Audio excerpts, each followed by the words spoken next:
بیان کیا جاتا ہے کہ ایک بادشاہ کشتی میں بیٹھ کر دریا کی سیر کر رہا تھا۔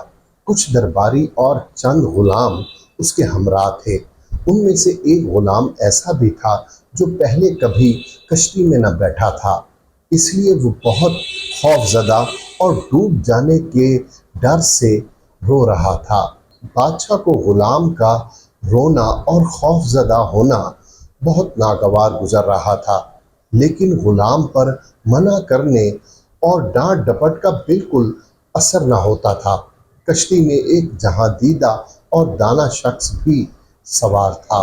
اس نے غلام کی یہ حالت دیکھی تو بادشاہ سے کہا کہ اگر حضور اجازت دیں تو یہ خادم اس خوف زدہ غلام کا ڈر دور کر دے۔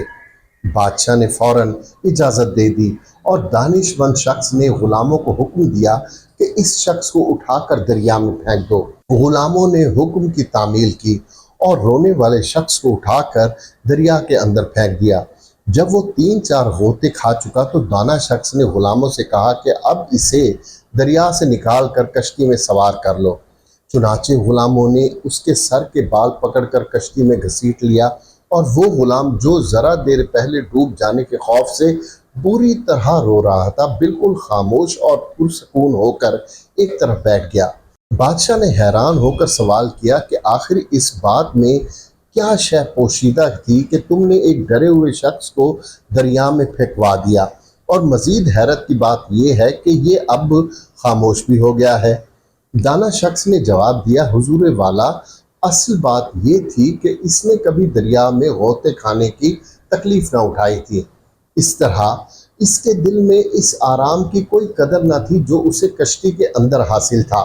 اب ان دونوں کی حقیقت اس پر روشن ہو گئی ہے اور وہ خاموش بھی ہو گیا ہے۔ جس نے دیکھی نہ ہو کوئی تکلیف، قدر آرام کی وہ کیا جانے، نعمتوں سے بھرا ہو جس کا پیٹ، جو کی روٹی کو کب غذا مانے۔ شیخ سعدی نے اس حکایت میں انسان کی یہ نفسیاتی کیفیت بہت خوبی سے بیان کی ہے کہ جس شخص نے کبھی تکلیف دیکھی ہی نہ ہو، اس کی قدر و قیمت سے آگاہ نہیں ہوتا جو اسے حاصل ہے۔ یعنی ایسا شخص قوت برداشت سے محروم ہوتا ہے۔ پرمسرت اور کامیاب زندگی وہی شخص گزار سکتا ہے جو رنج و راحت دونوں سے آگاہ اور واقف ہو۔